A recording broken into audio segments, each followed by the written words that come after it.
Assalamualaikum warahmatullahi wabarakatuh. Halo kawan-kawan pembelajar paket C kelas 12. Masih bersama saya tentunya Andi Maulana. Ini adalah bagian paling membanggakan dalam pembahasan yang dari kemarin kita sama-sama bahas tentunya, dimana kita akan melihat bukti autentik bahwa Indonesia adalah bangsa yang besar di mata dunia. Mari kita urai 6 kontribusi hebat Indonesia yang telah mengubah wajah dunia. Yang pertama, ada konferensi Asia Afrika pada tahun 1955. Bayangkan kawan-kawan, Indonesia yang baru seumur jagung pada waktu itu, baru 10 tahun merasakan kemerdekaan, sudah berani mengumpulkan pemimpin dari Asia dan Afrika di Bandung. Pertemuan ini dipicu oleh kekhawatiran negara-negara yang baru merasakan merdeka pasca Perang Dunia II seperti Indonesia, India, Burma atau sekarang yang dikenal Myanmar, Sri Lanka, dan juga Pakistan, yang sama-sama menggagas kerjasama antar negara Asia dan Afrika. KAA menghasilkan Dasar Bandung, sebuah pedoman hidup berdampingan secara damai yang dihormati secara global. Dan yang kedua, gerakan non-blok atau yang kita kenal GNB. Di tengah persaingan senjata blok barat dan timur, Indonesia hadir sebagai penengah. Bung Karno bersama Nehru dari India, Joseph dari Yugoslavia, kemudian Gamal Abdel sama-sama mendirikan GNB di Biograd pada tahun 1961, memastikan bahwa negara berkembang punya suara sendiri dalam dan tidak menjadi pion dalam catur politik internasional ataupun catur politik negara besar tentunya. Dan yang ketiga, misi pemeliharaan perdamaian Garuda. Indonesia mengirimkan duta damai berbaju loreng ke penjuru dunia. Yang pertama, kontingen Garuda 1 dikirim ke Mesir tahun 1957 untuk menjaga perdamaian pasca krisis terusan Suez. Hingga kini, ribuan prajurit kita telah dikirim ke Kongo, Vietnam, hingga Timur Tengah sebagai bukti komitmen kita pada kemanusiaan tentunya.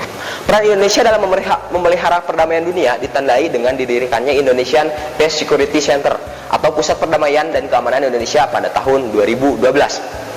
Dan yang selanjutnya, ASEAN, Association of Southeast Asian Nations, yang didirikan pada 8 Agustus 1967 lewat Deklarasi Bangkok. Indonesia bersama negara tetangganya berikrar untuk tumbuh bersama. Tokoh kita Adam Malik bersama 4 menteri luar negeri lainnya, yaitu Tun Abdul Rojak dari Malaysia, Raja Ratnam dari Singapura, Narcis Ramos dari Filipina, Tanat Homan dari Thailand, membangun sebuah organisasi yang bernama ASEAN, yang memiliki tujuan adalah mempercepat pertumbuhan ekonomi, menjaga stabilitas kawasan, serta meningkatkan kerjasama sosial dan juga budaya di Asia Tenggara. Sekretariat ASEAN didirikan di Jakarta tahun 1976 dan Indonesia berperan penting dalam perkembangan dan juga kemajuan ASEAN.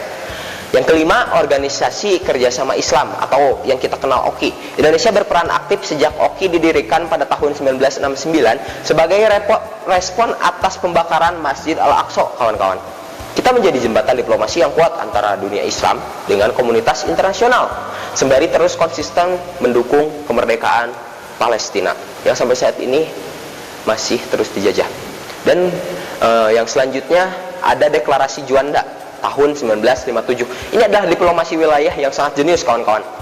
Kita patut mengapresiasi kepada tokoh yang bernama Juanda ini. Lewat deklarasi ini, Perdana Menteri Juanda Kartawijaya menegaskan bahwa laut di antara pulau-pulau kita bukan laut yang bebas, melainkan tak terpisahkan dari wilayah nasional tentunya. Konsep negara kepulauan ini akhirnya diakui secara resmi oleh Perserikatan Bangsa-Bangsa dalam UNCLOS 1982. Dan yang terakhir ada Jakarta Informal Meeting atau JIM. Indonesia pernah menjadi juru damai yang sukses, kawan-kawan, bagi tetangga negaranya melalui JIM 1 dan 2 pada akhir 80-an. Kita mempertemukan pihak-pihak yang bertikai di Kamboja. Diplomasi meja makan ini menjadi kunci pembuka bagi perdamaian permanen di Kamboja melalui Perjanjian Paris. Kawan-kawan semua, dari rentetan sejarah ini kita belajar bahwa menjadi Indonesia bukan berarti menjadi bangsa yang berani bersikap dan peduli akan kedamaian.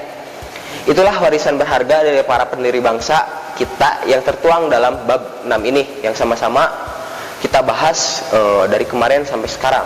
Semoga video pembelajaran ini membantu kawan-kawan semua dalam memahami bahwa sejarah bukan sekadar hafalan angka, tetapi tentang semangat kedaulatan nasional. Tuntaskan belajar kalian, kawan-kawan, karena masa depan diplomasi Indonesia ada di tangan kalian. Terima kasih atas perhatiannya. Sampai jumpa di petualangan sejarah selanjutnya. Saya Andi Maulana, sampai jumpa di ruang bertumbuh dan belajar lainnya. Wassalamualaikum warahmatullahi wabarakatuh.